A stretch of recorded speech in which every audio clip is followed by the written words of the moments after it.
dia naik. Oi. Cyclone RT5. So ini rupa bentuk belakang dia, lampu belakang.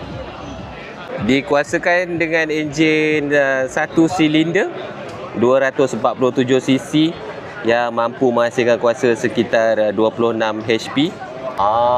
Side mirror boleh mengepak. Windshield boleh naik turun. Skuter ni dia boleh naik turun sendiri secara elektronik. Tak perlu penat-penat nak guna tenaga korang untuk tegakkan dia. Paparan meter dia full color TFT meter, cantik. Memang HD lah. Rim hadapan dia 15 inci, rim belakang 14 inci. Datang dengan sistem brake disc depan dan belakang. And seperti yang korang nampak, ada ABS dan juga switchable traction control system. Ini kompartmen bawah seat dia. Kompartmen dekat sebelah kiri juga menggunakan sistem kunci keyless. Dekat sebelah kanan pun ada kompartmen dan ada charging port Type A dan juga Type C. Besar guys, 18 liter. Dashcam depan dan belakang. Harga jualan dia bermula daripada RM16,888 guys. So memang cukup murah untuk korang dapatkan skuter. Pada saya ni cantik lah. Rupa memang Japanese look lah. Japanese look.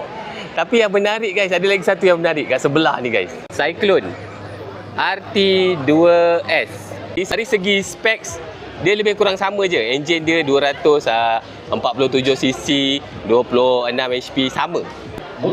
Ini lampu belakang dia pula guys. Juga datang dengan ABS dan juga traction control system. Cuma beza dia, rim depan dia 14 inci, rim belakang dia 13 inci. Sistem keyless remote. Ada kompartmen kiri dan kanan juga.